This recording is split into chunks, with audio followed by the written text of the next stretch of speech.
प्रिय विद्यार्थियों, आज हम लोग डिस्कस करने वाले हैं टॉपिक, उसका नाम है बैरिक फ्लक्स तथा गॉस की प्रमेय। इस चैप्टर से आपके एग्जाम में प्रश्न आते हैं और किस टाइप के क्वेश्चन आते हैं, कैसे कैसे क्वेश्चन पूछे जाते हैं, वो सभी पर चर्चा करेंगे। पिछले वर्षों में जितने प्रश्न आए उन सभी प्रश्नों को हम हल करेंगे यहाँ पे। सबसे पहले इस पूरे चैप्टर का एक ओवरव्यू लेते हैं, इस चैप्टर में क्या क्या बातें हैं और कैसे कैसे हमें इसको पढ़ना है। तो ये जो टर्म यहाँ पे देख रहे हो आप, ये सेकेंड यूनिट आपके फिजिक्स का है, वैद्युत फ्लक्स तथा गॉस की प्रमेय। इसमें से गॉस की जो प्रमेय है वो ज़्यादा इंपॉर्टेंट है, एग्जाम में पूछता है। पहले ये देखते हैं कि इस पूरे चैप्टर में कौन कौन से महत्वपूर्ण टॉपिक और फॉर्मूले हैं, फिर उसके बाद आपको एक एक करके प्रश्नों पर हम ले चलेंगे। तो यहाँ पर पहला क्वेश्चन है, एग्जाम में पूछता है कि वैद्युत फ्लक्स क्या चीज़ है, व्हाट इज इलेक्ट्रिक फ्लक्स। सो वैद्युत फ्लक्स की परिभाषा है कि किसी वैद्युत क्षेत्र में स्थित किसी काल्पनिक पृष्ठ से अभिलंबवत दिशा में गुजरने वाली वैद्युत बल रेखाओं की संख्या की माप ही वैद्युत फ्लक्स कहलाती है। इसे पाई ई से प्रदर्शित करते हैं। वैद्युत क्षेत्र में किसी पृष्ठ से बद्ध वैद्युत फ्लक्स उस पृष्ठ पर वैद्युत क्षेत्र के पृष्ठ समाकल के बराबर होता है, अर्थात पाई ई बराबर integral of E dot D A. अगर हम ए डॉट बी को जानते हैं, ए डॉट बी को अगर तोड़ा जाए तो ये होता है ए बी कोस थीटा। इसके according E dot D A की वैल्यू आ जाएगी ई डी ए कोस थीटा, जहाँ पर इंटीग्रल ऑफ ए को संपूर्ण पृष्ठ के लिए पृष्ठ समाकल कहते हैं, फाई वैद्युत फ्लक्स है और ई वैद्युत क्षेत्र की तीव्रता है। ए वह समतल पृष्ठ है जिस पर हमें वैद्युत फ्लक्स रेखाएं ज्ञात करनी, जो कि पृष्ठ के लंबवत है। थीटा ई व ए के मध्य का कोण होता है। यदि वैद्युत बल रेखाएं पृष्ठ से बाहर को निकल रही हैं तब वैद्युत क्षेत्र धनात्मक होता है।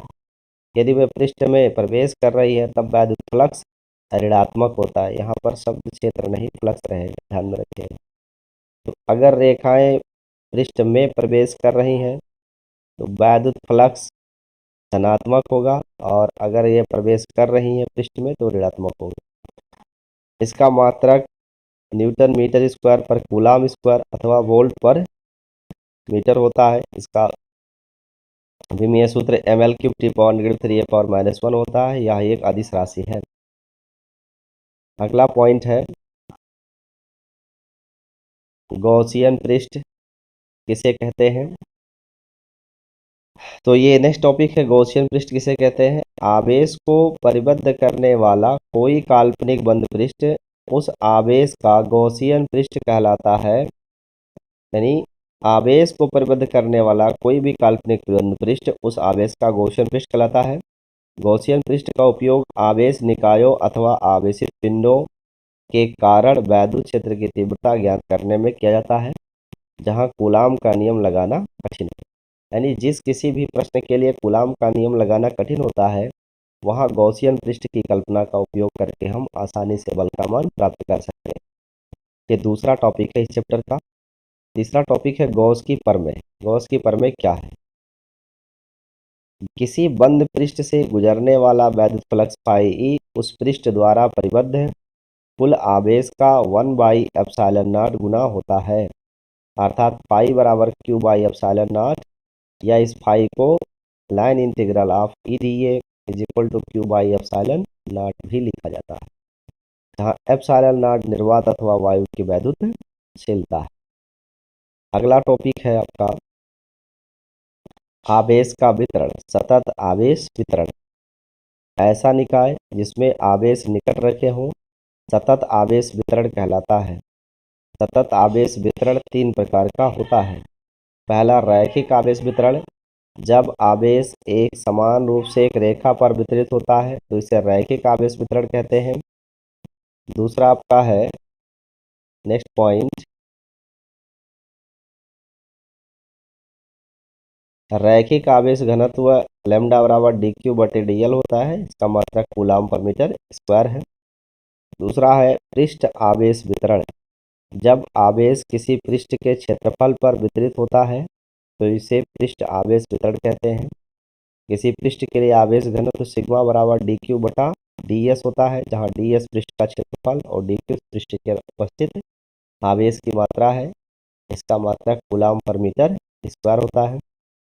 तीसरा पॉइंट है आयतन आवेश वितरण।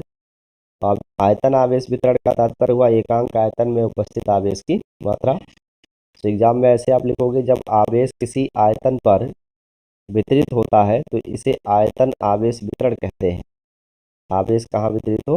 आयतन पर, तो इसे आयतन आवेश वितरण कहा जाता है। आयतन आवेश घनत्व का मान रो से लिखते हैं, रो बराबर डी क्यू बटा डी वी होता है, इसका मात्रक कूलम पर मीटर स्क्वायर होता है। अगला पॉइंट जो हम लोगों को डिस्कस करना है वो है नेक्स्ट, गॉस की प्रमेय के अनुप्रयोग, यानी गॉस का प्रमेय कहाँ कहाँ उपयोग किया जाता है। तो उसमें से पहला जो पॉइंट है वो है दो समान आवेशित समतल प्लेटों के बीच वैद्युत क्षेत्र की तीव्रता। और दो समान समतल प्लेटों के बीच वैद्युत क्षेत्र की तीव्रता ई बराबर होती है सिग्मा बटे एप्सिलॉन नॉट, जहाँ सिग्मा बराबर होता है चार्ज पर यूनिट एरिया। इसे ध्यान में रखिएगा। दूसरा है रेखीय आवेश घनत्व। अनंत लंबाई के तार के निकट तार के लिए प्रयोग करते हैं कि अनंत लंबाई का कोई तार है, उसके वैद्युत क्षेत्र की तीव्रता उसके निकट किसी बिंदु पर कितनी होती है। इसका वैल्यू होता है ई बराबर 1/4πε0 2 λ/r होता है। नेक्स्ट पॉइंट हम समझते हैं। अगला क्वेश्चन, गॉस के नियम का अनुप्रयोग है कि अनंत विस्तार की किसी सम आवेशित यानी समान रूप से आवेशित एक अचालक समतल प्लेट के निकट वैद्युत क्षेत्र की तीव्रता का मान क्या होता है। तो ध्यान में रखिएगा, अगर अचालक प्लेट है तो ई बराबर सिग्मा बटा 2 एप्सिलॉन नॉट होगा, और अगर चालक प्लेट है तो ई का मान सिग्मा बटे एप्सिलॉन नॉट होता है, और मात्रा न्यूटन पर कूलम होता ही है, हम सभी जानते हैं। किसी वैद्युत क्षेत्र का मात्रक तीव्रता का न्यूटन पर कूलम होता है। तो ये कुछ रहे फॉर्मूले जो इस टॉपिक में है। अब देखते हैं कि बोर्ड परीक्षा में कौन कौन से प्रश्न किस वर्ष में आए हैं और उन्हें हम कैसे सॉल्व करें। तो यहाँ पर आप पहला प्रश्न देख पा रहे होंगे, स्क्रीन पर पहला क्वेश्चन है, बहुविकल्पीय प्रश्न 1 नंबर वाले प्रश्न है ये कि वैद्युत फ्लक्स का मात्रक क्या होता है। तो आप जानते हो वैद्युत फ्लक्स का फार्मूला पाई बराबर होता है ई इंटू ए। तो वैद्युत फ्लक्स का मात्रक यहाँ से आप लिख सकते हो, जो कि आएगा वोल्ट इंटू मीटर। क्यों? क्योंकि वैद्युत क्षेत्र की तीव्रता का मात्रक वोल्ट पर मीटर होता है और एरिया का मीटर स्क्वायर होता है। एक एक मीटर कट जाएगा तो बचेगा सिर्फ वोल्ट इंटू मीटर। तो वैद्युत क्षेत्र के लिए फ्लक्स का मात्रक वोल्ट इंटू मीटर होता है। दूसरा क्वेश्चन है कि एक बंद पृष्ठ के भीतर n वैद्युत द्विध्रुव रखे हैं, बंद पृष्ठ से निर्गत वैद्युत फ्लक्स का मान क्या होगा। तो यहाँ याद रखिएगा, एक कोई बंद पृष्ठ है और उसमें n डायपोल रखे हैं, तो डायपोल पे एक तरफ नेगेटिव एक तरफ पॉजिटिव चार्ज होता है। अब ऐसे अगर n डायपोल रखे जाएंगे तो ये बैलेंस हो जाएगा, जितना धन फ्लक्स उतना ऋण फ्लक्स, यानी जितनी फ्लक्स रेखाएं पृष्ठ में प्रवेश करेंगी उतनी ही फ्लक्स रेखाएं पृष्ठ से बाहर आ जाएंगी। ऐसे में नेट फ्लक्स की वैल्यू सदा क्या होगी? शून्य होगी, क्योंकि नेट चार्ज भी जीरो होगा। सो इसका आंसर होगा डी, शून्य। यानी एक बंद पृष्ठ के अंदर अगर n वैद्युत द्विध्रुव रखे हैं तो बंद पृष्ठ से निर्गत वैद्युत फ्लक्स का मान शून्य होगा। परिभाषा के अनुसार वैद्युत द्विध्रुव क्या होती है? बंद पृष्ठ में परिणामी आवेश कितना होगा? नेगेटिव क्यू पॉजिटिव क्यू बराबर 0। यानी ये ऋण आवेशों की कुल मात्रा और धन आवेशों की कुल मात्रा का योग शून्य होगा, इसलिए फ्लक्स का मान भी शून्य होगा according to the Gauss's law. अगला प्रश्न देखते हैं। तीसरा प्रश्न बहुविकल्पीय प्रश्न है जो एग्जाम में आया हुआ है कि यल भुजा के एक घन के केंद्र पर एक बिंदु आवेश क्यों रखा है? घन के किसी एक तल से निर्गत वैद्युत फ्लक्स का मान क्या होगा? तो हम जानते हैं कि गॉस के नियमानुसार किसी बंद पृष्ठ से निर्गत कुल फ्लक्स का मान क्यू बटा एप्सिलॉन नॉट होता है, और घन में कुल 6 पृष्ठ होते हैं। आपसे पूछा गया है केवल एक पृष्ठ के लिए कितना होगा। तो एक पृष्ठ के लिए ज्ञात करना हो तो 6 से इसमें भाग करेंगे, क्योंकि ये 6 पृष्ठों का है, और अगर एक पृष्ठ का निकालना है तो हमें इसमें 6 से भाग करना होगा। तो किसी एक पृष्ठ के लिए फ्लक्स पाई बराबर 1/6 into Q by epsilon not, ये आंसर होगा। 1 नंबर का प्रश्न है, 2013 बोर्ड परीक्षा में आया हुआ। अगला क्वेश्चन नंबर 4 देखिए कह रहा है किसी बिंदु पर वैद्युत क्षेत्र की तीव्रता निम्न में से किस आर के अनुक्रमानुपाती होती है, यानी कौन सी ऐसी राशि है जिसके अनुक्रमानुपाती होती है आर पावर 0 के। क्या वो बिंदु आवेश होता है, क्या वो वैद्युत द्विध्रुव है, क्या वो अनंत लंबाई की चादर है, और क्या वो एक आवेशित तार है। सो देखो, बिंदु आवेश के कारण जो तीव्रता है वो E प्रोपोर्शनल टू 1/r² होती है, जबकि वैद्युत द्विध्रुव के कारण तीव्रता का मान प्रोपोर्शनल टू 1/r³ होता है। और अनंत लंबाई में दूरी का कोई उपयोग ही नहीं होता है, ये सीधा होता है सिग्मा बटे एप्सिलॉन नॉट। और एक आवेशित तार के लिए ये वैल्यू सिग्मा लैम्डा के टर्म में आती है, जो कि इसके प्रोपोर्शनल होती है आर के 1/r। तो इसमें से अगर कहीं आर नहीं है तो वो है अनंत लंबाई की समतल चादर। तो आवेश की अनंत समतल चादर के लिए ही वैद्युत क्षेत्र की तीव्रता आर पावर 0 के अनुक्रमानुपाती होगी।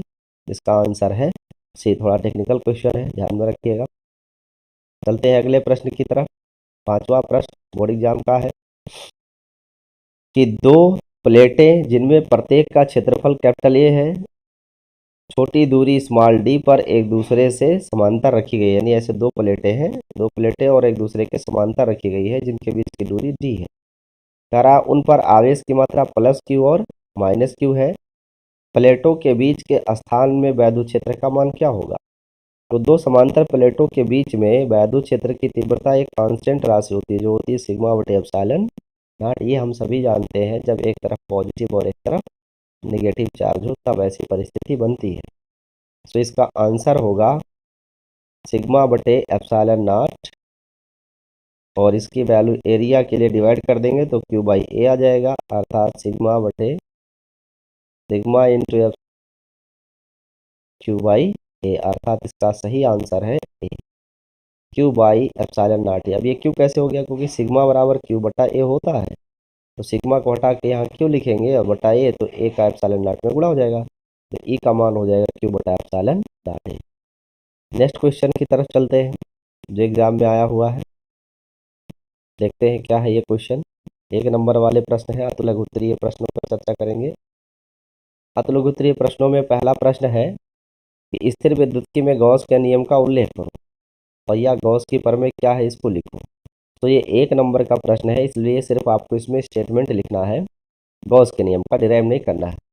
तो हम जानते हैं कि इस नियम के अनुसार, अर्थात गॉस के नियम के अनुसार, किसी बंद पृष्ठ से गुजरने वाला वैद्युत फ्लक्स उस पृष्ठ द्वारा परिबद्ध कुल आवेश Q का 1/एप्सिलॉन नॉट गुना होता है, अर्थात फाई ई बराबर Q बटा एप्सिलॉन नॉट, जहाँ एप्सिलॉन नॉट निर्वात या वायु की विद्युत शीलता है। तो ये एग्जाम में अगर एक नंबर में पूछता है तो स्थिर विद्युत्की में गॉस के नियम को लिखिए, तो ऐसे ही आप केवल इतनी बातें लिख देंगे, सो आपको एक नंबर आप प्राप्त हो जाएगा, इससे ज़्यादा नहीं लिखना चाहिए। अगला दूसरा क्वेश्चन है कि एक बंद पृष्ठ के भीतर n वैद्युत द्विध्रुव रखे हैं, बंद पृष्ठ से निर्गत कुल फ्लक्स का मान क्या होगा। तो अभी हम आपको समझाए हैं, जब एक बंद पृष्ठ लेंगे और उसमें हम बहुत सारे वैद्युत द्विध्रुव लेंगे, तो एक वैद्युत द्विध्रुव के लिए प्लस और माइनस आवेश की मात्रा बराबर होती है, और इनका परिणामी क्या होगा, 0 होगा। ऐसे में कोई आवेश ही नहीं रहेगा, यानी नेट चार्ज की वैल्यू 0 होगी, तो फ्लक्स का मान भी 0 होगा गॉस के अनुसार। तीसरा प्रश्न है कि एक गॉसियन पृष्ठ के अंदर 3q - 2q + q and + 2q आवेश रखे गए हैं। पृष्ठ से परिबद्ध कुल वैद्युत फ्लक्स का मान कितना होगा। तो कुल वैद्युत फ्लक्स का मान निकालने के लिए गॉस का नियम का उपयोग करना होगा। तो जो गॉस का नियम है वो कहता है कुल आवेश बटा एप्सिलॉन नॉट। पहले हम इसमें से कुल आवेश निकाल लेते हैं। जो कुल आवेश है वो इन सभी आवेशों के मानों के योग के बराबर होगा। तो देखते हैं इन आवेशों को जोड़ने से हमें नया आवेश कितना प्राप्त होता है। तो आप यहाँ देखो 3q 2q 3q 2q और q और 2q जोड़ेंगे तो रिजल्ट में हमें क्या मिलेगा, 4q, और बटे एप्सिलॉन नॉट से डिवाइड कर देंगे तो ये फ्लक्स का मान हो जाएगा। ये बोर्ड एग्जाम में 2016 में पूछा गया क्वेश्चन है। अगला प्रश्न संख्या 4 देखिए। प्रश्न संख्या 4 में कहा गया है कि प्लस सिग्मा माइनस सिग्मा पृष्ठ आवेश घनत्व वाली दो समांतर प्लेटों के बीच में वैद्युत क्षेत्र की तीव्रता का सूत्र क्या है। तो जब दो विपरीत आवेशित प्लेटें समांतर रखी जाती हैं तो उनके बीच तीव्रता का मान E बराबर सिग्मा बटे एप्सिलॉन नॉट होता है। और ये कांस्टेंट होता है, प्रत्येक बिंदु पर इतना ही मान होता है, ये ध्यान में रखिएगा। अगला क्वेश्चन देखते हैं हम, छठा क्वेश्चन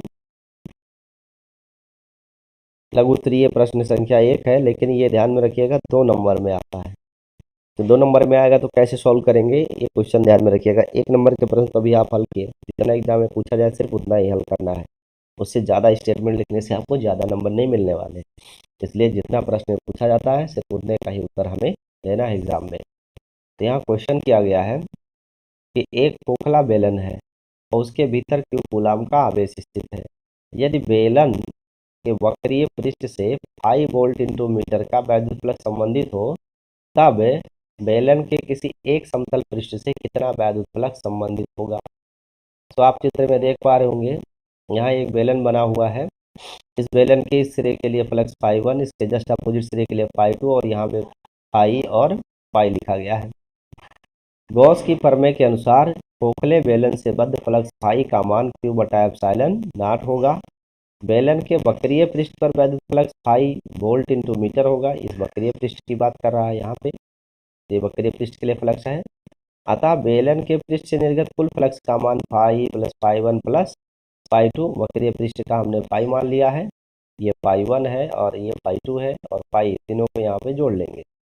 ये मान आना चाहिए Q बटे एप्सिलॉन नॉट के बराबर, क्योंकि यही गॉस का नियम है। चूँकि बेलन के दोनों सिरों से समान फ्लक्स निर्गत होता है, इसलिए φ1 का मान φ2 के बराबर होना चाहिए। तो यहाँ φ1 φ2 दोनों परिणाम बराबर हो जाते हैं। तब ऐसे में φ की जगह +2 φ1 लिख देंगे, क्योंकि इस φ2 को भी हटाकर उसकी जगह हमें क्या लिखना है, φ1 लिखना है। और इस तरीके से 2 φ1 की वैल्यू Q बटा एप्सिलॉन नॉट हो जाएगी। सो समतल पृष्ठ से निर्गत वैद्युत फ्लक्स φ1 का मान 1/2 Q बटा एप्सिलॉन नॉट माइनस φ होगा। यानी समतल पृष्ठ के लिए मान ज्ञात करते टाइम हमने क्या किया, इस वक्र पृष्ठ से गुजरने वाले फ्लक्स को घटा दिया और टोटल वैल्यू का आधा कर दिया। आधा क्यों क्यों क्योंकि इधर से भी फ्लक्स गुजरेगा, इधर से भी फ्लक्स गुजरेगा, तो इधर जो वैल्यू होगी टोटल वैल्यू का हाफ हाफ हो जाएगा, आधा इधर आधा इधर, आधे इधर जाओ आधे उधर जाओ, बाकी वक्र पृष्ठ पे आओ। इस तरीके का शोले जैसी परिस्थिति बनी। अब अगला टॉपिक देखते हैं, अगला क्वेश्चन इसमें से क्या बना हुआ है। अगला क्वेश्चन है, सॉरी अगला क्वेश्चन है इसमें, अगला क्वेश्चन है, अगला क्वेश्चन है, अगला क्वेश्चन क्या है, अगला क्वेश्चन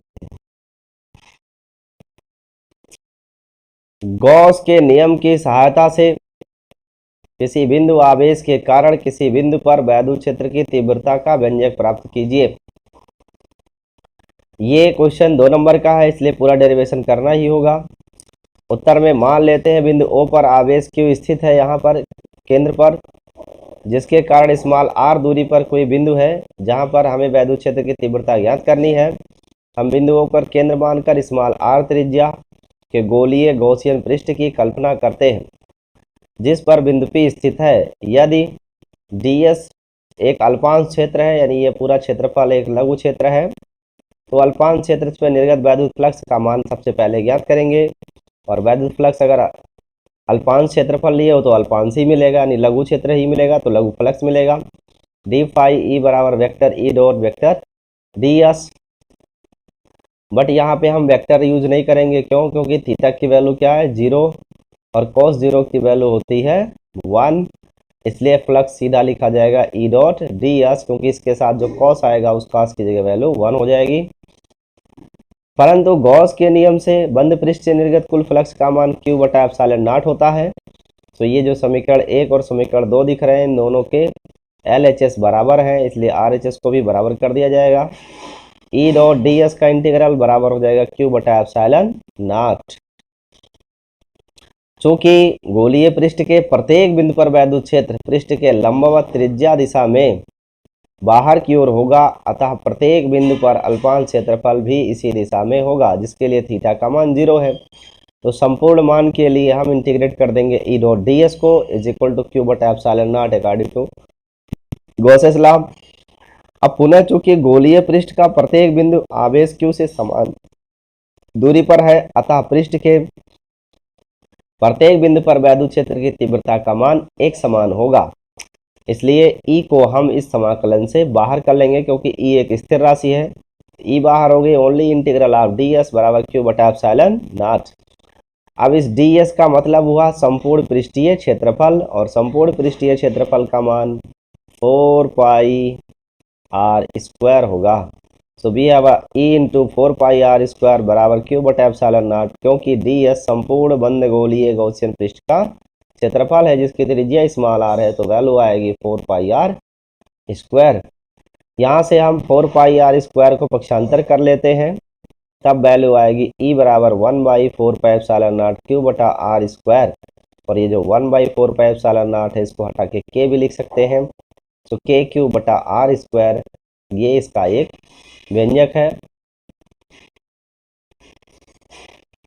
सो संपूर्ण पृष्ठीय क्षेत्रफल के लिए ये एक पृष्ठ समाकलन है, और ये मान यहाँ पे लिखा गया। अगला क्वेश्चन नंबर देखते हैं, तीसरा क्वेश्चन है जो कि 3 नंबर का है कि वैद्युत फलक से क्या समझते हैं। एक क्वेश्चन हो गया, इसका आवश्यक सूत्र दीजिए, 2 क्वेश्चन हो गया, और समझाइए इसको इस तरीके से। ये 3 नंबर का प्रश्न बना, यानी 3 question 3 number. Very important question है, एग्जाम में याद रखिएगा, कई बार परीक्षा में आया है 12, 9 और 6 में। अथवा इस तरीके से भी कथन देता है कि वैद्युत फ्लक्स और वैद्युत क्षेत्र की तीव्रता में संबंध लिखो, वैद्युत फ्लक्स का मात्रक भी लिखिए, यानी यहाँ भी 3 प्रश्न बना दिया गया है।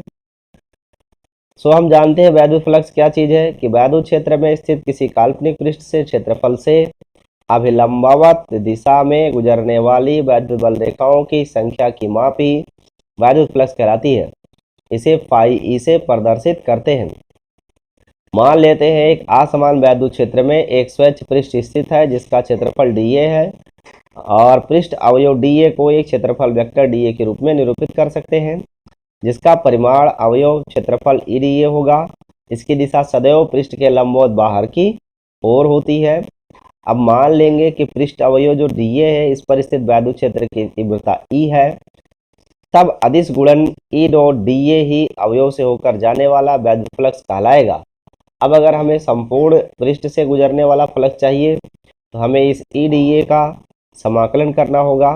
सो phi E is equal to areal integral of E dot dA, और EDA का अगर हम इंटीग्रल करते हैं सो EDA बराबर होता है EA कोस थीटा, यहाँ पर दोनों के बीच एंगल का मान थीटा है। ऐसी परिस्थिति में पाई ई बराबर EDA कोस थीटा, इसमें से E और cos थीटा दोनों कांस्टेंट है, इसको बाहर कर लेंगे, और ये बचा सिर्फ DA का समाकलन करोगे तो पूरा एरिया आपको प्राप्त हो जाएगा। Integral of DA is equal to area, और इस इंटीग्रल ऑफ DA को हटा के एरिया लिखेंगे। So we have EA cos theta. So flux phi की वैल्यू आ गई EA cos थीटा, इसका मात्रक न्यूटन मीटर स्क्वायर पर कूलम अथवा वोल्ट इंटू मीटर होता है। इसे ध्यान में रखिएगा, एग्जाम में पूछा जाता है, और एग्जाम में जितना अच्छा लिखोगे उतने नंबर मिलेगा। बट याद रखना जितना अंक का है उतने अंक मिलेगा, ऐसा नहीं कि आपने अच्छा लिख दिया तो आपको ढेर सारे नंबर मिल जाएंगे।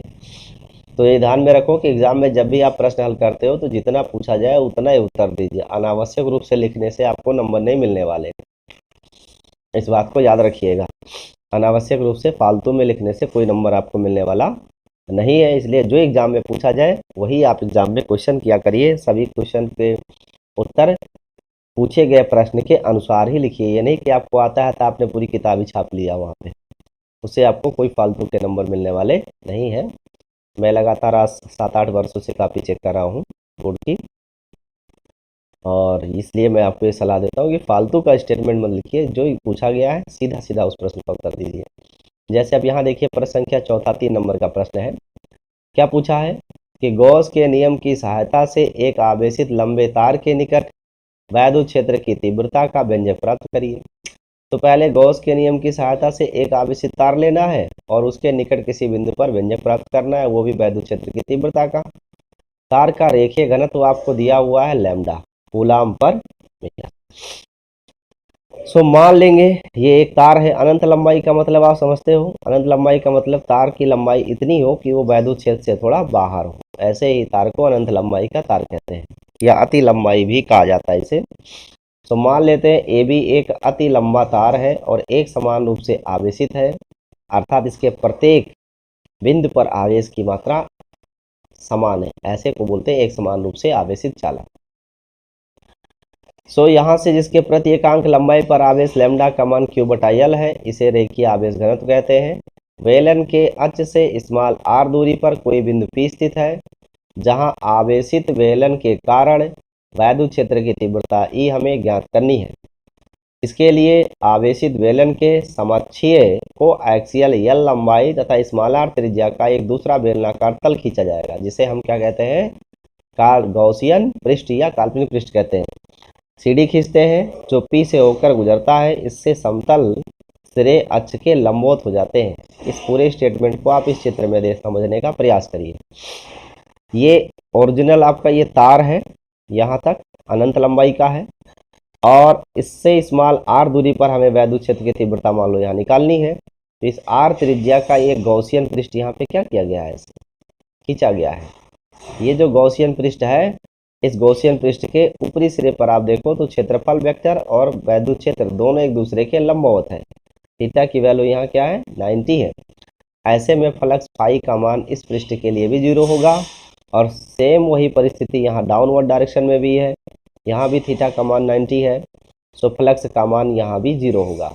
बाकी इस मध्य बिंदु पर आप वक्र पृष्ठ से देखो तो जिस दिशा में वैद्युत क्षेत्र है उसी दिशा में क्षेत्रफल वेक्टर भी है, दोनों समानांतर है, इसलिए आपको अधिकतम फ्लक्स से इस वक्र पृष्ठीय क्षेत्रफल से मिलेगा, क्योंकि cos 0 की वैल्यू 1 होती है। अब चूंकि बेलन एक समान रूप से आवेशित है, अतः इस कारण इसके अक्ष से समान दूरी पर स्थित किसी भी बिंदु पर वैद्युत क्षेत्र की तीव्रता समान होगी, और इसकी दिशा अक्ष के लंबवत बाहर की ओर होगी। स्पष्टता वक्रतल CD ऊपर और नीचे समतल पृष्ठों से होकर गुजरने वाला फ्लक्स का मान 0 होगा, यानी यहाँ का मान 0, इसके ठीक ऊपर वाले ऊपर जो पृष्ठ था ना उसके लिए भी मान 0 होगा। क्यों? क्योंकि थीटा का मान 90 है। अब इस तरीके से बेलन के वक्र सतह जो बचेगा, कर्व सरफेस, उस पर जो क्षेत्रफल और जो ds था वहां से आपको फ्लक्स मिलने वाला है, और जो फ्लक्स का मान होगा वो एक close integral of E dot ds होगा। E डॉट ds यहाँ पे सदिश गुणन है, बट डाट है, इसलिए हम इसको तोड़ेंगे तो E D S cos theta होगा। यहाँ थीटा की वैल्यू 0 है, क्योंकि पृष्ठ के लिए वैद्युत क्षेत्र और पृष्ठ दोनों एक ही दिशा में है, समानांतर है, सो थीटा की वैल्यू 0 हो गई। और जब थीटा की वैल्यू 0 है तो कॉस की वैल्यू 1 हो जाएगी। अब इसके आगे देखते हैं क्वेश्चन को कैसे सॉल्व किया गया है।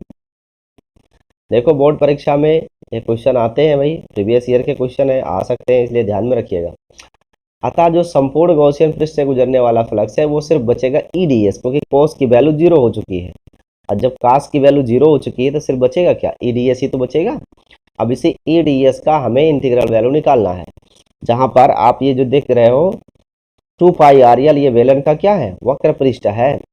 सो वेलन का वक्र पृष्ठीय क्षेत्रफल यहाँ पे 2πR है, और इसी पृष्ठ से होकर के फ्लक्स गुजरता है। परंतु CD के भीतर कुल आवेश का मान लैम्डा इंटू एल होगा। क्यों? क्योंकि लैम्डा बराबर होता है Q बाई एल। सो अगर लैम्डा की वैल्यू Q बाई एल है तो यहाँ से Q का मान आप निकालोगे तो एल और लैम्डा का गुणा हो जाएगा, तो कुल आवेश का मान लैम्डा इंटू एल हो जाएगा। गॉस की प्रमेय से वाह्य बेलन सतह से होकर गुजरने वाला कुल फ्लक्स जो आएगा वो लैम्डा एल बटा एप्सिलॉन नॉट आएगा, जहाँ एप्सिलॉन और मुक्त आकाश का तात्पर्य होता है निर्वात अथवा वायु के लिए वैद्युत परावैद्युतांक है। इसका मान 8.85 इंटू 10 पावर नेगेटिव 12 होती है। ये याद रखिएगा, एग्जाम में कई बार यही पूछ लेता है आंकड़ा। सो E इंटू ए, जो E इंटू ए यहाँ पे आया हुआ वैल्यू है 2πRL, उसको हम बराबर करने वाले हैं lambda L by epsilon not के। अब इस 2πRL को पक्षांतर कर देंगे तो E की वैल्यू हो जाएगी 1/2π एप्सिलॉन नॉट लैम्डा बटे आर, या इस 2π एप्सिलॉन नॉट को आप 4 करना चाहते हो तो 2 से गुणा कर दीजिए अंश और हर में। जब 2 से गुणा करेंगे तो 1/4π एप्सिलॉन नॉट 2 लैम्डा बटा आर हो जाएगा। अगर इसे सदिश रूप में एग्जाम में पूछता है तो सदिश रूप में लिख दीजिए। सदिश रूप में वेक्टर फॉर्म में लिखना है, वेक्टरली, तो यहाँ पर आपको एक रिजल्ट लिखना होगा, vector E is equal to 1/4 पैसा naught 2 lambda by R and R cap का प्रयोग यहाँ किया जाएगा। तो ये एक क्वेश्चन हो गया। इसके बाद एक और क्वेश्चन है जो समतल चादर से जुड़ा हुआ क्वेश्चन है, एग्जाम में पूछा जाता है, इसे भी देख लेते हैं। दीर्घ उत्तरीय प्रश्न है, ध्यान में रखिएगा। 5 नंबर का प्रश्न है, तो इतना इजी तो होगा नहीं, इसके लिए कम से कम आपको एग्जाम में 2.5 पेज लिखना चाहिए। 2.5 पेज में अपने स्टेटमेंट पूरे करने चाहिए, तब आपको 5 नंबर मिलेगा। कम से कम 2.5 पेज की बात है, और बहुत ज़्यादा भी नहीं लिखना चाहिए, 2.5 पेज से ज़्यादा नहीं लिखना चाहिए। 2.5 पेज बहुत होता है। हाँ, लेकिन कंटेस्ट लिखिए, जो लिखिए सही लिखिए, और जितना पूछा गया है उतना ही लिखिए, फालतू मत लिखिए। फालतू लिखेंगे तो कोई नंबर नहीं मिलने वाला इससे आपको एक्स्ट्रा। ठीक है, अब देखते हैं इसके बाद इस 5 नंबर वाले प्रश्न में पहला प्रश्न क्या आया हुआ है। वेरी इंपॉर्टेंट क्वेश्चन है, एग्जाम में आ सकता है, इसलिए आप लोग इसको फोकस करिए। 2-3 बार वीडियो को चला चला के देखिए, रात में ईयरफोन लगा के सो जाया करो, सुनते रहो, सुनते रहिए। सो वैद्युत स्थिति में गॉस की प्रमेय का उल्लेख करना है, और इसकी सहायता से अनंत विस्तार की एक समतल आवेशित प्लेट के निकट वैद्युत क्षेत्र की तीव्रता का मान ज्ञात करना है। या तो इस तरीके से स्टेटमेंट आता है, अथवा दूसरे तरीके से यही स्टेटमेंट आता है, अनंत समतल आवेशित अचालक प्लेट के समक्ष वैद्युत क्षेत्र की तीव्रता का व्यंजक व्युत्पन्न करिए। या यही प्रश्न दूसरी तरह स्टेटमेंट में आता है कि सिग्मा आवेश घनत्व वाले किसी अनंत विस्तार के समावेशित पृष्ठ के निकट स्मॉल आर दूरी पर वैद्युत क्षेत्र की तीव्रता का सूत्र लिखिए। या यही प्रश्न उस दूसरे स्टेटमेंट में आता है कि गॉस के नियम का प्रयोग करते हुए एक असीमित विस्तार वाली आवेशित चादर के निकट वैद्युत क्षेत्र की तीव्रता का मान ज्ञात कीजिए। अथवा यही स्टेटमेंट आता है कि आवेश के पृष्ठ घनत्व से क्या तात्पर्य है, गॉस के प्रमेय के आधार पर असीमित विस्तार मतलब अनंत लंबाई होता है, ध्यान में रखिएगा। और अनंत लंबाई का क्या मतलब, अनंत लंबाई का तात्पर्य यहाँ है ऐसे पृष्ठ से जिसकी लंबाई इतनी हो कि जब हम उसे किसी वैद्युत क्षेत्र में रखें उसका थोड़ा थोड़ा लेंथ वैद्युत क्षेत्र के बाहर हो। अनंत लंबाई का तात्पर्य कभी नहीं होता कि हम उसे मंगल ग्रह तक लेकर जाएंगे। ठीक है, ये बात को ध्यान में रखिएगा। वाले आवेशित समतल चादर के निकट किसी बिंदु पर वैद्युत क्षेत्र की तीव्रता का सूत्र स्थापित करें। तो विविध प्रकार से एक ही प्रश्न को कई बार एग्जाम में पूछा गया है, देख रहे हो आप, लगातार एग्जाम में आया हुआ, बहुत इंपॉर्टेंट है। और सिद्धार्थनगर जिले में तो गॉस की प्रमेय पिछले साल आई थी, लेकिन ये अनंत विस्तार चादर नहीं आई, इसलिए ध्यान में रखिएगा, आ सकता है एग्जाम में। तो गॉस का प्रमेय क्या है, इसका उल्लेख पहले प्रश्न में किया गया, लेकिन मैं बता देता हूँ गॉस का क्या कहना था कि किसी पृष्ठ पर कुल कितना आवेश है, उस आवेश का 1/ε0 गुना मान जो होता है, ये पृष्ठ से परिबद्ध फ्लक्स को प्रदर्शित करता है कि कितना फ्लक्स उस पृष्ठ से होकर के बन सकता है। ये है गॉस का नियम। अब यहाँ पर जो हमें पढ़ना है वो है एक आवेश का पृष्ठ घनत्व क्या चीज होता है। आवेश का पृष्ठ घनत्व का मतलब होता है किसी एक चादर मतलब चाहे चालक प्लेट हो चाहे अचालक प्लेट हो, उसके प्रति एकांक क्षेत्रफल पर कितना आवेश उपस्थित है उसे कहते हैं हम आवेश का पृष्ठ घनत्व, यानी एकांक क्षेत्रफल पर उपस्थित आवेश की मात्रा को आवेश का पृष्ठ घनत्व कहते हैं। सो यहाँ पर स्टेटमेंट आप ध्यान दीजिए, मैं हाईलाइट कर रहा हूँ कि एक समान आवेशित पृष्ठ के प्रति एकांक क्षेत्रफल पर विद्यमान आवेश को पृष्ठ का आवेश घनत्व कहते हैं, अथवा आवेश का पृष्ठ घनत्व कहते हैं। इसे सिग्मा से प्रदर्शित करते हैं। यदि कोई आवेश Q किसी पृष्ठ के क्षेत्रफल A पर समान रूप से वितरित हो तो इसका आवेश का पृष्ठ घनत्व सिग्मा बराबर Q/A होता है। इसका मात्रक कूलम पर मीटर स्क्वायर होता है। तो ये आधे नंबर का प्रश्न आपका यहाँ से पूरा हो जाता है। अगला क्वेश्चन है कि अनंत विस्तार की समावेशित समतल प्लेट के निकट वैद्युत क्षेत्र की तीव्रता का व्यंजक क्या है, उसको व्युत्पन्न करिए। यहाँ देखो, अनंत विस्तार का मतलब मैं आपको बता चुका हूँ, समतल प्लेट है उसके निकट वैद्युत क्षेत्र निकालना, ये भी आपको पता है कितना होता है, लेकिन उसे कैसे कैलकुलेट करेंगे वो हमें सीखना है। तो ई की वैल्यू तो सिग्मा/ε0 होती ही है, पर देखते हैं कैसे होती है। पहले चित्र में चलते हैं, आपको चित्र समझाते हैं, फिर उसके बाद आते हैं यहाँ पे कि कैसे कैलकुलेट किया जाएगा। इस चित्र को आप देख पा रहे होंगे, ये एक समतल चादर है, और इस समतल चादर के लिए PQRS जो डाटा दिया गया, ये समतल चादर है और ये एक समान रूप से आवेशित है।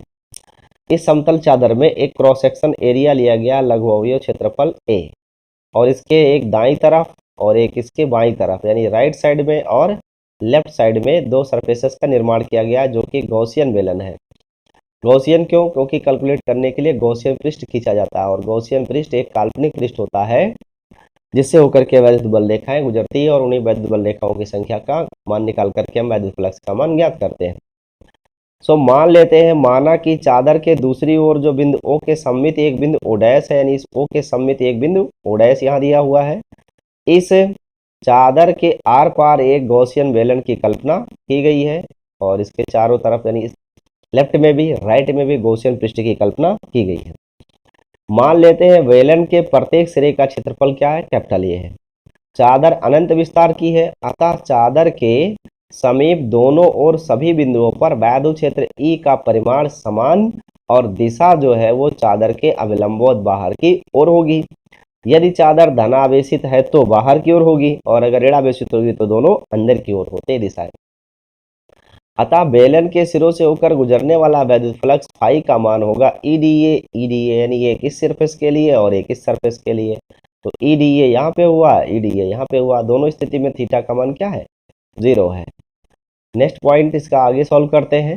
चूंकि बेलन के दोनों सिरे O और O डैश पर E और DA क्या है? समांतर है, इसलिए थीटा का मान 0 और EDA बराबर EDA cos 0 की वैल्यू सिर्फ आएगी हमें E इंटू DA। तो पहले से भी EDA दूसरे से भी EDA बराबर EA क्योंकि E तो है कांस्टेंट और DA का इंटीग्रल करोगे तो A ही आएगा। ऐसे में मिलाकर टोटल वैल्यू 2EA हो जाएगा। गॉसियन पृष्ठ से गुजरने वाला कुल फ्लक्स का मान 2EA ही प्राप्त होगा। परंतु गॉस का कहना है कि जो कुल फ्लक्स फाई है वो क्यू बटा एप्सिलॉन नॉट होता है। यहाँ से क्यू का मान आप निकालोगे तो सिग्मा इंटू एप्सिलॉन ने सिग्मा बाई ए होता, क्यू बराबर हो सिग्मा बाई ए होता, नहीं सिग्मा बराबर होता है क्यू बटा ए। तो यहाँ से क्यू का मान अगर हम निकालते हैं तो ए का इस सिग्मा के साथ गुणा कर लेंगे जो कि यहाँ किया गया है। इस क्यू का मान अगर हम यहाँ रख देते हैं इस पॉइंट पर तो हमको मिलेगा सिग्मा ए बटा एप्सिलॉन नॉट। अब ये जो 2EA मान आया है और जो सिग्मा ए बटा एप्सिलॉन नॉट है इन दोनों को तुलना कर देंगे तो इस 2EA की जो वैल्यू है वो सिग्मा ए बटा एप्सिलॉन नॉट के ठीक बराबर आएगी। तो यहाँ से ए और ए शहीद हो जाएगा और 2 का गुणा तो इसका भाग हो जाएगा, हमें ई का मान मिलेगा sigma by 2 epsilon not.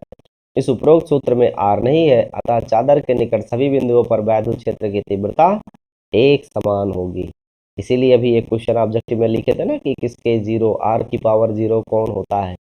E proportional are power 0 किस में होता है? वो होता है समतल चादर में, क्योंकि दूरी पर निर्भर ही नहीं करता, इसमें आता ही नहीं दूरी तो निर्भर क्या करेगा।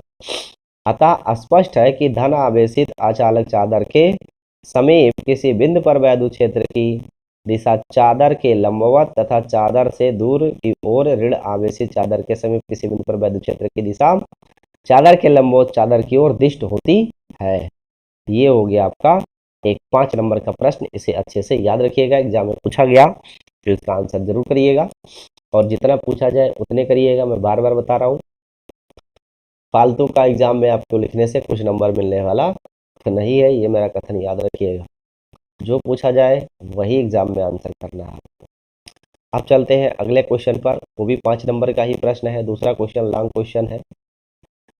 यहाँ पे क्वेश्चन है कि एक लंबे पतले तार का वैद्युत क्षेत्र ज्ञात करो और इसमें गॉस के नियम का प्रयोग नहीं करना है, गॉस के प्रयोग के बिना, और तार का रेखीय आवेश घनत्व क्या दिया हुआ है? लैम्डा।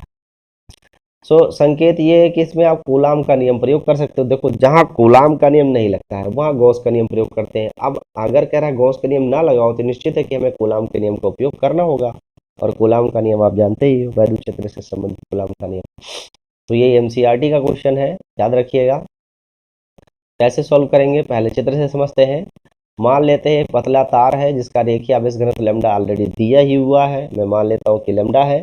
तार के बिंदु P पर परिणामी वैद्युत क्षेत्र की तीव्रता हमें ज्ञात करनी है। यहाँ पर कि वैद्युत क्षेत्र की तीव्रता क्या है, इसमें हम मान लेते हैं दूरी PC की वैल्यू क्या है? R है। जो यहाँ पर आप डिस्टेंस P से C तक देख पा रहे हो, ये PC डिस्टेंस क्या मान लिया गया है? स्मॉल r मान लिया गया है। सॉरी गलत जगह लिख दिया, इसको थोड़ा मिटा देते हैं जिससे आपको कन्फ्यूजन ना हो। तो जो P पॉइंट है, इस P पॉइंट के लिए जो दूरी है वो स्मॉल r है C तक की, अर्थात PC की वैल्यू R है। माना सी से एक्स दूरी पर एक अति सूक्ष्म अवयव dx है, यानी सी से स्मॉल एक्स दूरी पर एक अवयव है dx है, तब इस आवेश के कारण जो वैद्युत क्षेत्र है वो ds दिशा में है। एक कोण अगर थीटा है तो ये कोण भी थीटा है, ये दोनों शीर्षाभिमुख कोण है, बराबर होंगे। इस डी का एक क्षैतिज घटक यहाँ बन रहा है डी कोस थीटा और एक लंब घटक बन रहा है डी साइन थीटा। तो जिधर को आप जानते हो ना, ऐसे घटक में नियम होता है कि जो ये एंगल जिस रेखा के साथ बना होता है उधर को कॉस लेते हैं और इस कास के लंबवत दिशा में साइन लिया जाता है। इसलिए यहाँ पर डी का जो डायरेक्शन है इधर थीटा के सापेक्ष उसे डी कोस थीटा लिखा गया, लंबवत वाले को डी साइन थीटा लिखा गया है। अब इसके बाद देखते हैं कि कैसे इस पूरे प्रश्न को हल किया जाएगा। सो ये अवयव जो dx है इस पर कितना आवेश होगा, लैम्डा इंटू डी एक्स। ऐसा क्यों भाई, लैम्डा इंटू डी एक्स क्यों? क्योंकि हम जानते हैं कि लैम्डा बराबर क्या होता है, क्यू बटा एल। लंबाई के लिए क्यू बटा एल होता है, जहाँ एल लंबाई होती है। तो अगर हमें क्यू की मात्रा निकालनी है तो लैम्डा का यानी घनत्व का यहाँ गुणा ही करना होगा, बट प्रश्न में हमने मान रखा है कि ये लंबाई क्या है, dx है, तो लैम्डा इंटू डी एक्स हो जाएगा। अतः अवयव dx के कारण वैद्युत क्षेत्र की तीव्रता d बराबर 1/4πε0 क्यू बटा ओपी स्क्वायर। ओपी समझ रहे हैं ना, ओपी मीन्स ये जो डिस्टेंस है ओ से लेकर पी तक, ये वाला डिस्टेंस है ये। अब ये r और x का परिणामी है तो पाइथागोरस से ही आएगा। सो ओपी का मान आ जाएगा, स्क्वायर रूट में लिखो या पावर 1/2 भी लिख सकते हो आप, X square plus R square. तो यहाँ पे हम लिखेंगे lambda into D X Q की जगह पे प्रयोग करेंगे और ओपी की जगह पे ओपी स्क्वायर रहेगा, बट ओपी का मान जो है उस त्रिभुज से निकालोगे आप तो R square plus X square है, तो ओपी स्क्वायर की जगह X square plus R square का प्रयोग करेंगे, जो अभी मैंने आपको यहाँ पे दिखाया है X square plus R square, ये परिणाम यहाँ पे प्रयोग किया जाएगा। नेक्स्ट देखते हैं इसके बाद क्या करना है हमें। क्योंकि डी को घटकों में वियोजित करने पर क्षैतिज घटक डी कोस थीटा आता है जो कि पीडी की दिशा में है, और ऊर्ध्व घटक डी साइन थीटा जो कि पीएफ की दिशा में है।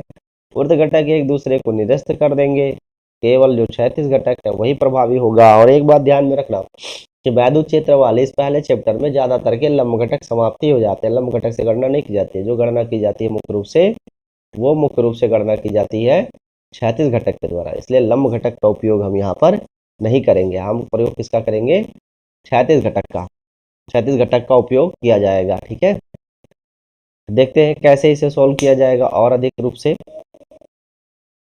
सो यहाँ पर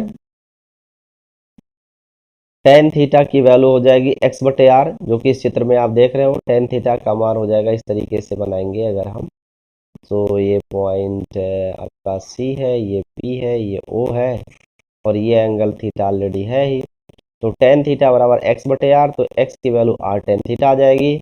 इसका थीटा के सापेक्ष अवकलन कर देंगे तो dx बराबर r into sec square theta D theta हो जाएगा। सो ऐसे में इस तीन का मान प्रतिस्थापित करेंगे तो डी डैश का मान 1/4πε0 lambda R square sec square theta, ये यहाँ पे मान हमें रखना है। इन मानों को रख करके सॉल्व करेंगे, डी डैश का मान 1/4πε0 लैम्डा बटे आर इंटू कॉस थीटा आएगा। क्योंकि तार अनंत न है इसलिए -π/2 से +π/2 तक की सीमा में इसका हमें समाकलन कर देना चाहिए। समाकलन करेंगे कॉस का समाकलन साइन होता है, -π/2 +π/2, π/2 ऊपर लिमिट है, -π/2 लोअर लिमिट है। जब आप मान रखोगे तो पहले उच्च सीमा में रखोगे फिर निम्न सीमा में रखेंगे, तो 90 का मान एक ही होता है और ये -π का मान भी एक ही होगा। तो टोटल वैल्यू आ जाएगी 1, क्योंकि मैक्सिमम वैल्यू 1 ही आनी है, तो इसको हटा देंगे, इसकी जगह सिर्फ 1 लिखेंगे। So we have E dash as A 1/4πε0 and this. ठीक है, ध्यान है 1 हमने प्रयोग कर लिया, और ये यहाँ पे रिजल्ट इन्होंने गलत दे रखा है, ये -1 आएगा और ये निगेटिव करेंगे तो निगेटिव निगेटिव का पॉजिटिव हो जाएगा। सो 1 + 1 जो कि यहाँ पे लिखा हुआ है, यहाँ जो वैल्यू आएगी वो 2 आएगी। तो ये हो जाएगा 2 lambda by R and that is lambda बटे 2 ε0 इंटू आर, यही अभिष्ट व्यंजक है। देखो गॉस का नियम सरल होता है प्रयोग करना, ये हमने कूलाम का नियम प्रयोग किया, इसलिए आप देख पा रहे होंगे ये कितना डिफिकल्ट हो गया है सॉल्व करना। अब कुछ और क्वेश्चन देखते हैं जो एग्जाम में आए हुए हैं और अच्छे क्वेश्चन हैं। यहाँ पे दिया है कि एक वायुद क्षेत्र है जिसकी तीव्रता ई का मान 2i+3j-4k है, जबकि ए का मान इतना दिया हुआ है। सो आप फ्लक्स फाई का मान निकालो जो कि ई डॉट डी ए होगा। ऐसे सॉल्व करेंगे तो 16 वोल्ट आएगा। क्यों आएगा? क्योंकि ये दोनों तो जीरो ही है, सिर्फ के का के में गुणा करना है, तो 4 चौके 16 वोल्ट पर मीटर हो जाएगा। नेक्स्ट अगला है तीसरा क्वेश्चन। मान लो एक समान वैद्युत क्षेत्र ई है जिसके लिए वैल्यू 3 × 10 पावर, एक वैल्यू है। तीसरा क्वेश्चन में एक वैल्यू है, माना एक समान वैद्युत क्षेत्र ई गुणे 3 × 10 पावर 3i है न्यूटन पर कूलम, और इसमें वाई जेड समतल के समांतर रखे भुजा के एक वर्ग से होकर गुजरने वाला वैद्युत फ्लक्स हमें ज्ञात करना है। यानी प्रश्न के अनुसार पहला वाई जेड तल के समांतर रखे भुजा के वर्ग से होकर गुजरने वाला फ्लक्स का मान ज्ञात करना है।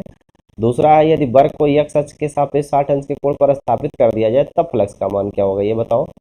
ये एनसीईआरटी का क्वेश्चन है, 3 नंबर का है, याद रखिएगा। जो चित्र दिया हुआ है इसमें ये एक्स वाई जेड एक्सिस दी गई है, एक्स के डायरेक्शन वैद्युत क्षेत्र है और ये वाई जेड के समांतर एक तल दिया हुआ है। ई का मान 3 × 10 पावर i है। यहीं से आई को देख के ही हमें पता चल जाएगा कि वैद्युत क्षेत्र किस दिशा में है, एक्स दिशा में, क्योंकि एक्स दिशा को रिप्रेजेंट करता है आई कैप, वाई दिशा को रिप्रेजेंट करता है जे कैप और जेड दिशा को रिप्रेजेंट करता है के कैप। तो यहाँ ई की वैल्यू में आई लिखा हुआ है, तो ये 3 × 10 पावर 3 × i न्यूटन पर कूलाम है। वैद्युत क्षेत्र एक्स की दिशा में है, ये श्योर हो गए हम।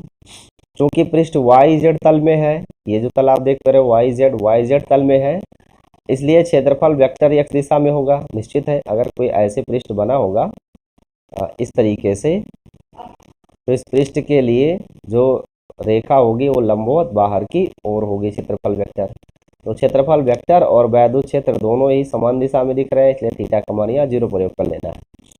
क्षेत्रफल वर्ग का क्षेत्रफल भुजा स्क्वायर 10 × 2 बराबर 100 सेंटीमीटर स्क्वायर, इसे बदलोगे 10 की घात 2 मीटर स्क्वायर आ जाएगा। क्यों? क्योंकि 1 सेंटीमीटर बराबर 10 की घात 2 मीटर होती है। थिकनेस ज़्यादा है, थोड़ा कम करता हूँ इसकी थिकनेस को, तब और अच्छे से समझ पाएंगे।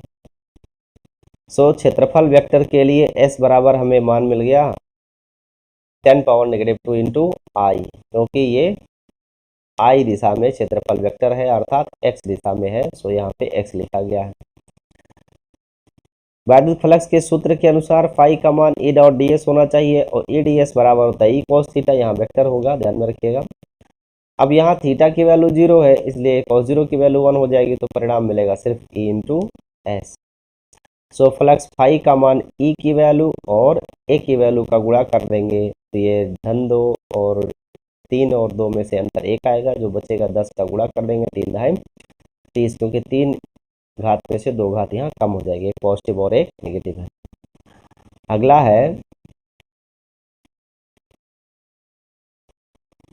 कि जो क्षेत्रफल वेक्टर यहाँ पे दे रखा है आपको, क्षेत्रफलीय वेक्टर x 60 अंश के कोण पर घुमाने की बात किया गया है, तो ई की वैल्यू तो सेम रहेगी, एस की वैल्यू इतनी है, थीटा का मान 60 है। थीटा का मान 60 दिया हुआ है, तो यहाँ थीटा की जगह 60 यूज करेंगे और cos 60 अंश का मान 1/2 होता है, तो जो 30 आया उसका आधा हो जाएगा 15।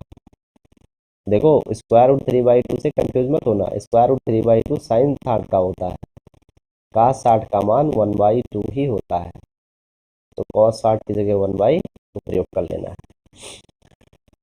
क्षेत्रफल, ये याद रखिएगा, बोर्ड एग्जाम के लिए आपको हिंट दिया गया है कि क्षेत्रीय वेक्टर की दिशा हमेशा समतल के लंबवत होती है। 1 नंबर के प्रश्नों में ये पूछा जा सकता है। अगला प्रश्न संख्या 4 देखिए, लॉन्ग क्वेश्चन का करा 10 सेंटीमीटर त्रिज्या का कोई गोलीय गॉसियन पृष्ठ है, इसके केंद्र पर बिंदु आवेश के द्वारा उत्पन्न वैद्युत फ्लक्स का मान 1 × 10⁻³ न्यूटन मीटर स्क्वायर पर कूलाम है।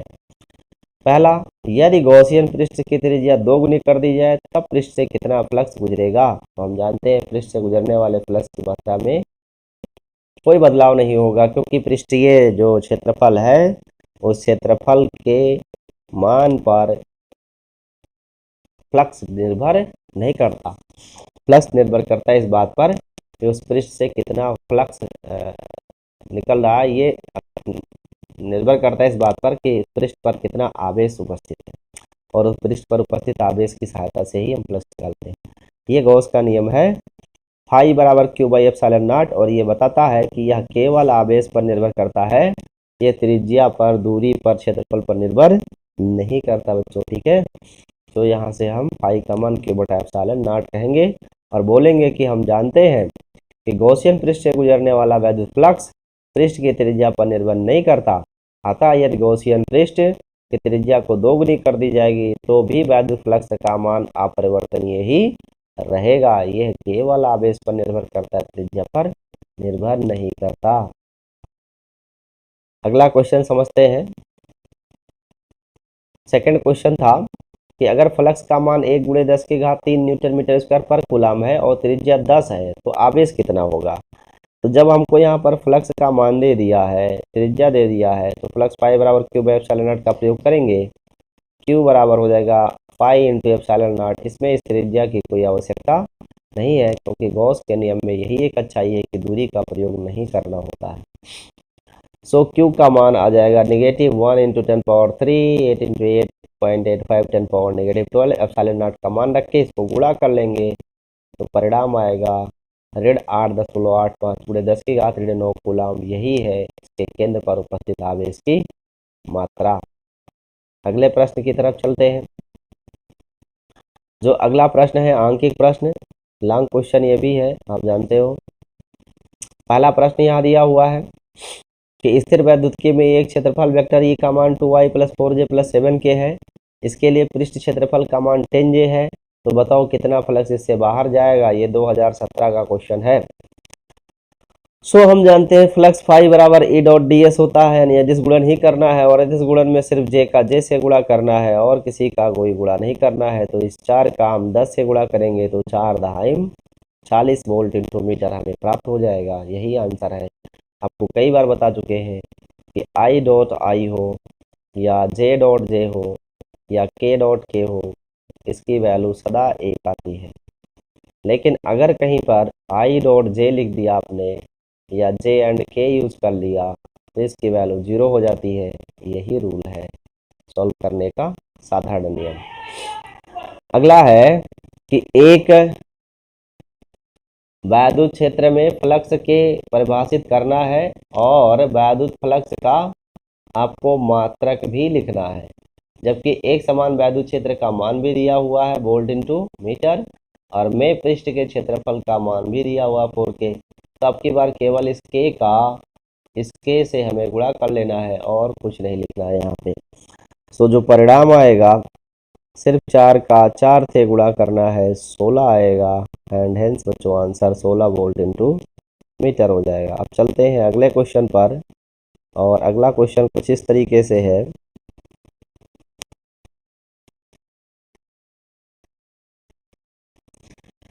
स्थिर विद्युतकी में गॉस का प्रमेय क्या है। स्थिर विद्युतकी में गॉस की प्रमेय क्या है। एक समरूप वैद्युत क्षेत्र ई का मान 5 × 10⁻³ है। इसे 10 सेंटीमीटर भुजा वाले वर्गाकार समतल YZ तल के समांतर स्थित है। पृष्ठ से कितना फ्लक्स संबद्ध होगा। यदि पृष्ठ का तल x अक्ष की दिशा से 30 अंश का कोण बनाए तब कितना होगा। तो देखो बच्चों, ये हम पहले पढ़ चुके हैं और गॉस का नियम भी जानते हैं कि फाई बराबर होता है क्यू बटा एप्सिलॉन नॉट, और इसका किसी से कोई लेना देना नहीं होता है। इसे सॉल्व करेंगे तो गॉस की प्रमेय तो हम अतिलघुत्तरीय प्रश्न में पढ़ चुके हैं, फिर भी मैंने बता भी दिया। यहाँ ई का मान दिया हुआ है, भुजा दी गई है, भुजा से क्षेत्रफल निकाल लेंगे। वर्ग का क्षेत्रफल भुजा स्क्वायर होता है, 10 का स्क्वायर 100, और इस सेंटीमीटर को मीटर में बदलोगे तो 10 की घात 4 का गुणा करना पड़ेगा, तो 2 घात 4 में से कम हो जाएगी, क्योंकि 1 सेंटीमीटर स्क्वायर बराबर 10 की घात 4 मीटर स्क्वायर होता है। तो ये 4 घात में 100 का गुणा करेंगे तो 2 घात कम हो जाएगी, सिर्फ बचेगा 10 की घात 2। सो प्रश्नानुसार प्रथम स्थिति में पाई बराबर ई कोस थीटा होगा। चूंकि थीटा का मान 0 है, थीटा का मान 0 क्यों है, थीटा का मान 0 क्यों है बच्चों, क्योंकि YZ तल जो है वो समानांतर रखा गया है YZ के।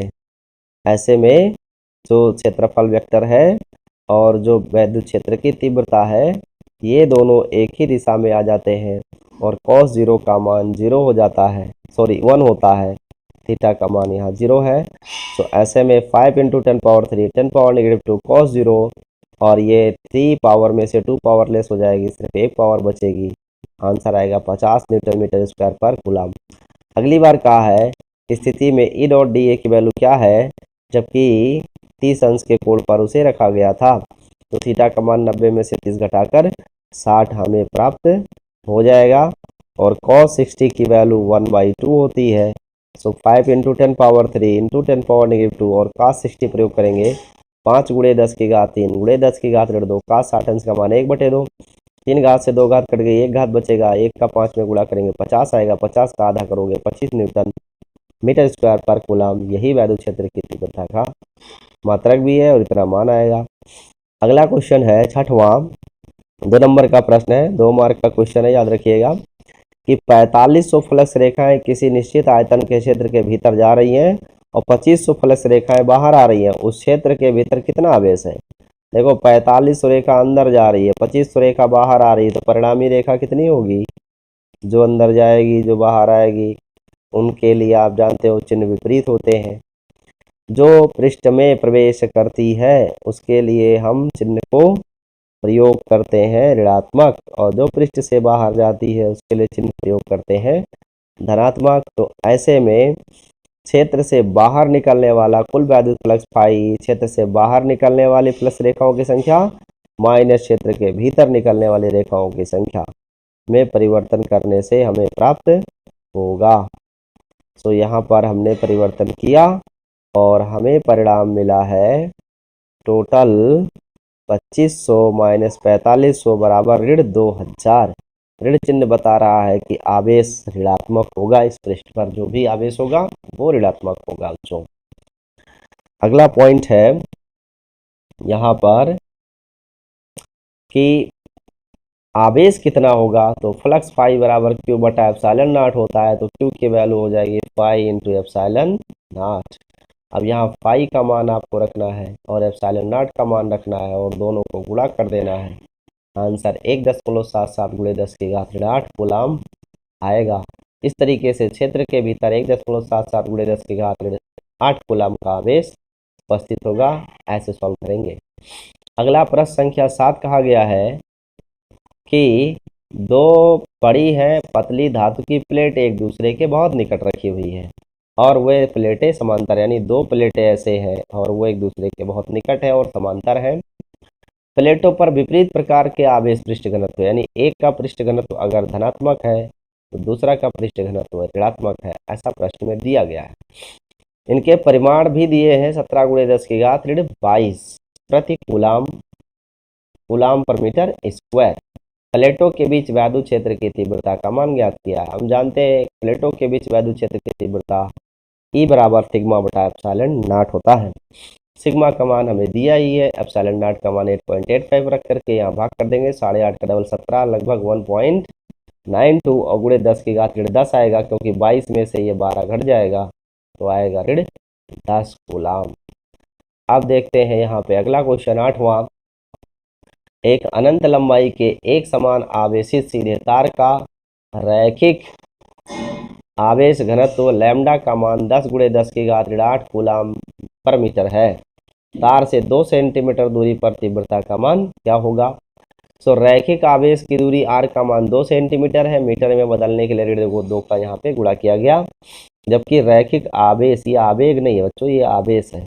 रैखिक आवेश घनत्व लैम्डा का मान 10 गुणे 10 की घात 8 कूलम पर मीटर है। और हम जानते हैं कि एक अनंत विस्तार के तार के लिए वैद्युत क्षेत्र की तीव्रता E का मान 1/4 pi epsilon not 2 lambda by r होता है। यहाँ पे 2 और ये 1/4 पाई एप्सिलॉन नॉट का मान 9 गुणे 10 की घात 9 और गुणे ये लैम्डा की वैल्यू रख करके सॉल्व करेंगे तो 9 इंटू 10⁴ न्यूटन पर कूलम आएगा। इस सूत्र को याद रखिएगा, E बराबर 1/4 pi epsilon not 2 lambda by r होता है। अगला क्वेश्चन देखिए। अरे नहीं बच्चों, समाप्त हो गया। Yes, very good. सो आज के लिए ये पूरा चैप्टर मैंने आपका समाप्त कर दिया। इस वीडियो को 2-3 बार देखिए। पहली बार आपको देखने में प्रॉब्लम हो सकती है, आपको मेरी भाषा समझ में नहीं आएगी, लेकिन जब आप वीडियो को 2-3 बार देखेंगे तो आपको याद हो जाएगा। और इसमें जितने बोर्ड एग्जाम आज तक हुए सभी के प्रश्न दिए हुए, मोस्ट इंपॉर्टेंट क्वेश्चन है। इसको आप देखिए, इसे ढंग से करिए और एग्जाम में अच्छे नंबर लाइए। मेरे वीडियो को लाइक करिए, कमेंट करिए और शेयर भी क्या करिए अपने दोस्तों के साथ, जिससे उनको भी भला हो। धन्यवाद। आज के लिए